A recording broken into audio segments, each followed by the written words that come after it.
ഓരോ യാത്രയും itinerary, organising, planning എല്ലാം ചെയ്ത് വ്യക്തമായ കാഴ്ചപ്പാടിൽ യാത്ര ചെയ്യാൻ ഇഷ്ടപ്പെടുന്ന എന്നെ വിസ്മയപ്പെടുത്തിയ ഒരു യാത്രയായിരുന്നു യോർക്ക് യാത്ര.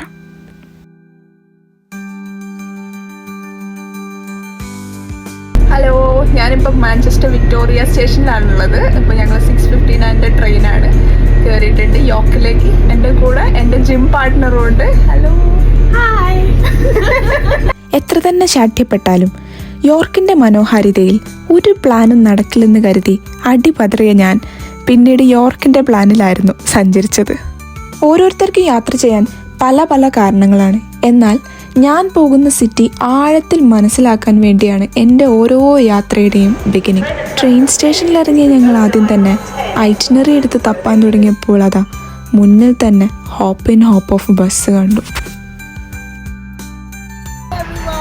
ഞങ്ങളിപ്പോൾ യോർക്കിലെത്തിയിട്ടുണ്ട്. സോ ഞങ്ങളിപ്പോൾ ഒരു ഹോപ്പ് ആൻഡ് ഹോപ്പ് ഓഫ് ബസ്സിലാണുള്ളത്. ഇത് നമ്മളെ സിറ്റി ടൂറിലേക്കാണ് കൊണ്ടുവന്നത്. സോ ഇപ്പം ഞങ്ങളിങ്ങനെ ട്രാവൽ ചെയ്തുകൊണ്ടിരിക്കുകയാണ്. പണ്ട് ലണ്ടനിൽ പോയ അനുഭവം വെച്ച് സിറ്റി മൊത്തം വെറുതെ കറങ്ങാമെന്ന് കരുതിയ ഞങ്ങൾ മഴയും ചതിച്ചു. പിന്നീട് അടുത്ത സ്റ്റോപ്പായിട്ടുള്ള ഷാംബിൾസിൽ ഇറങ്ങി തൊപ്പി വാങ്ങാൻ നെട്ടോട്ടമായിരുന്നു. യോർക്കിലെ ഒരു ഹിസ്റ്റോറിക് ആയിട്ടുള്ള സ്ട്രീറ്റാണ് ഷാംബിൾസ്. 14th സെഞ്ച്വറിയിൽ കൺസ്ട്രക്ട് ചെയ്യപ്പെട്ട പല കെട്ടിടങ്ങളും ഷാംബിൾസിലുണ്ടെന്ന് പറയപ്പെടുന്നു. ഹാരി പോട്ടർ സിനിമ സീരീസിലെ ഡയഗൺ ആലി എന്ന് പറഞ്ഞ പ്രശസ്തമായ സ്ട്രീറ്റ് ഷാംബിൾസിൽ നിന്ന് ഇൻസ്പയർഡ് ആയതാണ്. ഷാംബിൾസ് കൺസ്ട്രക്റ്റീവ് മെത്തേഡ് കണ്ട് കണ്ണു തള്ളിയ ഞങ്ങൾ പലപ്പോഴായി വീഡിയോ എടുക്കാൻ പോലും വിട്ടുപോയി. അപ്പോഴാണ് വിസാർഡ്സ് ഓൺലി വെൽക്കം എന്ന ബോർഡ് കണ്ടത്. നോക്കുമ്പോൾ the shop that not to be named. ഒന്നും നോക്കിയില്ല, ക്യൂ നിന്ന് കയറി നമ്മുടെ ഗ്രേറ്റ് വിസാർഡായ ഹാരി പോട്ടറിൻ്റെ സ്വന്തം സ്ഥലത്തേക്ക്. നിംബസ് 2000, ഹാരിയുടെ റൈഡ് ഓഫ് ചോയ്സ് അതാ റൂഫിൻ്റെ മുകളിൽ തൂങ്ങിക്കിടക്കും. ഇതൊക്കെ കണ്ട് പിള്ളേരെക്കാളും കഷ്ടം എന്ന് തോന്നിക്കുന്ന ഞാൻ വിസാർഡ് വാണ്ട് വാങ്ങാൻ സെലക്ട് ചെയ്യായിരുന്നു. ഇന്ത്യൻ റുപ്പി 16,000 എന്ന് കണ്ടപ്പോൾ ഓക്കെ ശരിയെന്ന് ഹാരിയോട് പറഞ്ഞ് ഞങ്ങൾ അവിടുന്ന് സ്ഥലം വിട്ടു. ഞങ്ങളുടെ പ്ലാനിൽ ഒട്ടും തന്നെ ഇല്ലാത്ത സ്ഥലമായിരുന്നു നെക്സ്റ്റ് ഡെസ്റ്റിനേഷൻ, ക്ലിഫോർഡ് ടവർ. രാവിലെ ഹോപ്പിൻ ബസ്സിൽ ബോണസ് ടിക്കറ്റ് എടുത്ത് കയറിയത് എക്സ്ട്രാ ബോണസ് ആയി എന്ന് ഞങ്ങൾക്ക് അപ്പോഴാണ് മനസ്സിലായത്. യോർക്ക് കാസലിൻ്റെ ഒരു റെമനൻസ് ആണ്, അതായത് അവശേഷിക്കുന്ന ഒരു പാർട്ടാണ് ക്ലിഫോർഡ്സ് ടവർ. വൈക്കിംഗ് സിറ്റി യോർവിക്കിൻ്റെ ഡോമിനേഷന് വേണ്ടി വില്യം I പണിത ഈ കോട്ട 90s പ്രിസണായിട്ടും നമ്മൾ യൂസ് ചെയ്തിട്ടുണ്ടായിരുന്നു. ലൈംസ്റ്റോണിൽ നിർമ്മിക്കപ്പെട്ട ഈ കോട്ട പല ഡിഫെൻസീവ് കൺസ്ട്രക്റ്റീവ് മെത്തേഡിലാണ് പണിതത്.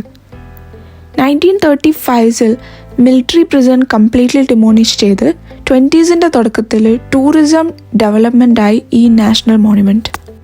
വളരെ റീസെൻ്റായി മില്യൺസ് ഓഫ് പൗണ്ട് മുടക്കി ഗവൺമെൻറ് ഓഫ് UK ക്ലിഫോർഡ് ടവറിനെ ബ്യൂട്ടിഫൈ ചെയ്തിരുന്നു. അതിൽ ഒരു ഇമ്പോർട്ടൻറ്റ് ഫീച്ചറായിരുന്നു ടവറിലെ റൂഫ്. ഒട്ടും പ്രതീക്ഷിക്കാതെ ഒരു സ്പൈറൽ കോണിയിലൂടെ കയറിയ ഞങ്ങൾ റൂഫിൻ്റെ അതിമനോഹരമായ ഭംഗി കണ്ട് അമ്പരന്ന് നിന്നുപോയി. റൂഫിൻ്റെ മുകളിൽ യോർക്ക് സിറ്റിയുടെ 4 പാടും കാണുന്നു. വെയിലുണ്ടെങ്കിലും തൊപ്പി പറത്തുന്ന തണുത്ത കാറ്റും പിന്നെ പൊടിയായി പെയ്യുന്ന മഴയും. ഒന്നിലും അടിപതരാതെ യോർക്ക് ഞങ്ങൾക്ക് സമ്മാനിച്ച ഈ കാഴ്ചയും എനർജിയും കംപ്ലീറ്റ്ലി ഇമേഴ്സ്ഡായി ഗ്രാറ്റിറ്റ്യൂഡോടുകൂടെ ഞങ്ങൾ ആസ്വദിച്ചു.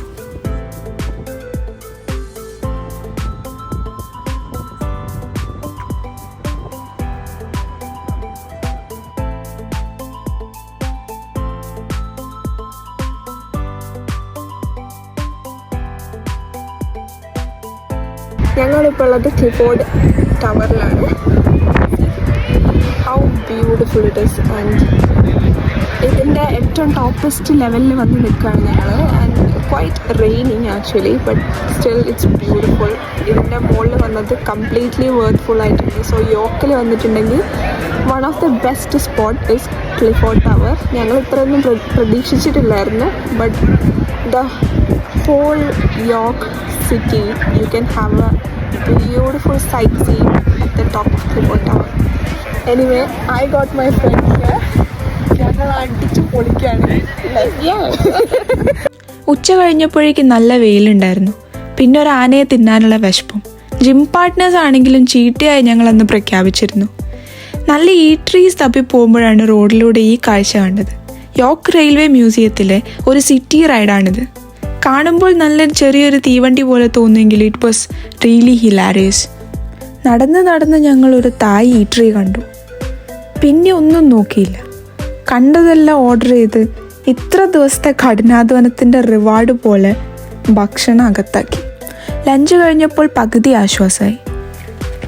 തൊട്ടടുത്ത് യോർക്ക് മിൻസ്റ്റർ കണ്ടപ്പോൾ അവിടെ പോയി ആ കെട്ടിടത്തിൻ്റെ ഭംഗി ആസ്വദിച്ചു.